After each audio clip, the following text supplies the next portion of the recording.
By the end of this video, you'll understand why a company that hasn't released a brand new mainline game in over a decade has spent that entire decade as one of the most profitable studios on Earth. Why roughly 4% of the people playing Grand Theft Auto Online are responsible for the overwhelming majority of the money it makes, and why Rockstar has built its entire business around keeping that tiny group happy. Why a game you can play completely free of pay-to-win purchases is deliberately released later on the platform where people spend the least money. And why the studio that helped build one of Rockstar's most acclaimed games, a certified commercial hit, a game that topped the sales charts, filed for bankruptcy within months of that game's release, while Rockstar kept every bit of the intellectual property. That last one is the story that explains something most players never think about. In this industry, making a great game and making money from a great game are not the same skill, and they're not always done by the same company. Let's get into the numbers. Rockstar Games, owned by Take-Two Interactive, actually runs two separate businesses stapled together inside one studio.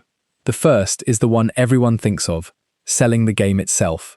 Grand Theft Auto 5 launched in 2013 for around $60, has sold over 200 million copies across 3 console generations, and has generated somewhere around $8 billion in base game sales alone, making it, by a wide margin, one of the most commercially successful entertainment products ever released in any medium, video game or otherwise. The second engine is the one that actually keeps the lights on year after year, a full decade after that initial release, GTA Online. And by Take-Two's own financial disclosures, this second engine, what the company calls recurrent consumer spending, made up roughly 78% of Take-Two's total revenue in 2023. Not 78% of Rockstar's revenue, 78% of the entire publisher's revenue, across every studio and every franchise it owns. A 10-year-old add-on to a 12-year-old game is, by a wide margin, the single biggest financial engine in the company. Here's how that second engine actually works, and it's a model worth understanding because most of the free-to-play and live service industry runs on some version of it. GTA Online is free to anyone who owns the base game. Inside it, you can buy shark cards, bundles of in-game currency, priced anywhere from a couple of dollars to nearly $100, which let you skip the grind and buy cars, properties, and businesses instantly, instead of earning the money through missions. Data that surfaced from a 2024 security breach showed just how concentrated this spending really is. Shark Card and related subscription sales have generated more than $5 billion since the mode launched in 2013. They made up roughly 75% of GTA Online's total revenue. And, this is the number that matters most, only about 4% of the total player base accounts for the overwhelming majority of all that spending. That's not a flaw in the business model.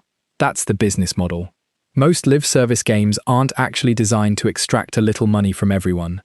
They're designed to be genuinely, completely playable for free, while being engineered to occasionally, almost invisibly, create the conditions where a small number of high-spending players, sometimes called whales, in the industry, decide to spend hundreds or even thousands of dollars to skip the wait.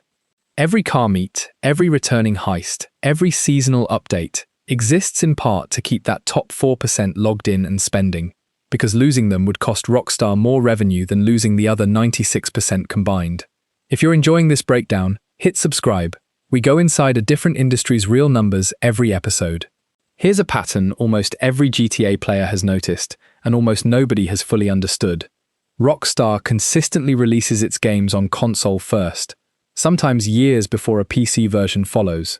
GTA Vi is following the exact same pattern, console only at launch, with no confirmed PC release date. You'd assume this is a technical decision, that consoles are just easier to optimize for, or that PC ports take longer to build. That's part of it. But the leaked financial data revealed the real commercial logic underneath the technical excuse. PC players in GTA Online spend, on average, about 30 cents per week. Xbox Series players spend around $1.65 a week. PlayStation 5 players spend around $1.29. The entire PC platform, despite having a large and dedicated player base, generates roughly 3% of total Shark Card revenue. From a pure revenue per player standpoint, delaying the PC version isn't leaving money on the table, it's protecting the platforms where the actual money is being made, for as long as possible. Grand Theft Auto 6 is reportedly the most expensive video game ever made. Estimates from industry analysts place its development and marketing budget somewhere between $1 billion and $2 billion. For comparison, Rockstar's own Red Dead Redemption 2, previously one of the most expensive games ever made, cost around $540 million. Take-Two's CEO has been unusually candid about why the company is willing to spend at this scale. The expense itself is the strategy. A budget this enormous is a barrier that essentially no other studio on Earth can casually clear, which means Rockstar isn't just building a game, it's building a moat. If GTA 6 performs anything like its predecessor, the math is forgiving. At a $1 billion budget and an $80 price point, it takes something like 12.5 million copies just to break even on production costs alone. GTA 5 sold roughly that many copies in its first 3 days. Here's the part of this industry that almost never makes it into the conversation, and it's the story we teased at the top. In 2011, a small Australian studio called Team Bondi released LA Noire, a critically acclaimed detective game published by Rockstar that topped the sales charts and sold over 1 million copies within its first weeks. By any normal measure, it was a hit. Team Bondi declared bankruptcy less than 4 months later. The reasons were twofold, and they compound each other in a way worth understanding. First, Team Bondi's publishing arrangement meant the studio didn't see anything close to a proportional share of the revenue the game generated. Rockstar owned the LA Noire intellectual property outright, and the deal structure left Team Bondi financially exposed even after a commercial success. Second, reports of brutal, unpaid overtime and a toxic workplace culture during development triggered an industry-wide investigation, permanently damaging the studio's reputation and its relationship with Rockstar, which publicly stated it would never work with the studio again. Team Bondi's assets were sold off, its remaining staff absorbed by another company, and the LA Noire intellectual property, the thing the studio had spent 6 years of overtime hours building, stayed exactly where it already was, with Rockstar. This is the lesson underneath the glamour of a AAA game release. A hit game and a healthy studio are not the same outcome. In publishing deals structured around work-for-hire terms and IP ownership rather than profit sharing, the studio doing the actual creative work can do everything right, ship something the whole industry praises, and still not survive the aftermath. Because the entity that owns the intellectual property is the entity that captures the long-term value, and that's very often not the studio, whose name is smaller on the box.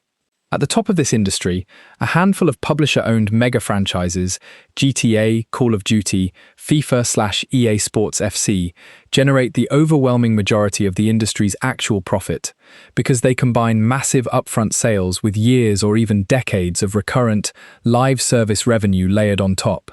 A small independent studio, by contrast, might spend 2 to 3 years and a few $1 million building a game, sell it for $20 to $30, and if it's a modest success, earn enough to fund the next project.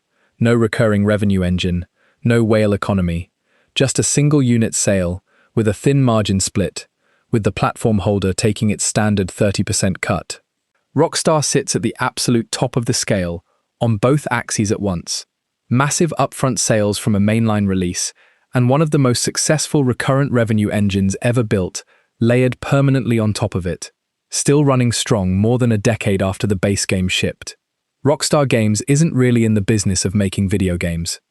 It's in the business of building worlds people will keep paying to exist inside of, for a decade or more, long after the initial purchase, and it's willing to spend more on a single project than most companies spend in their entire history to make sure that world is compelling enough to make that math work. The $60 price tag on the box was never the real product. The real product is everything that happens after you've already bought it. If you want the deeper version of this, how businesses like this one are actually structured, priced, and scaled step by step, check the channel for more videos, and it's worth a look no matter which business you're most curious about. If this video helped you see the gaming industry a little differently, go ahead and like it and subscribe to the channel if you haven't already. Thanks so much for watching.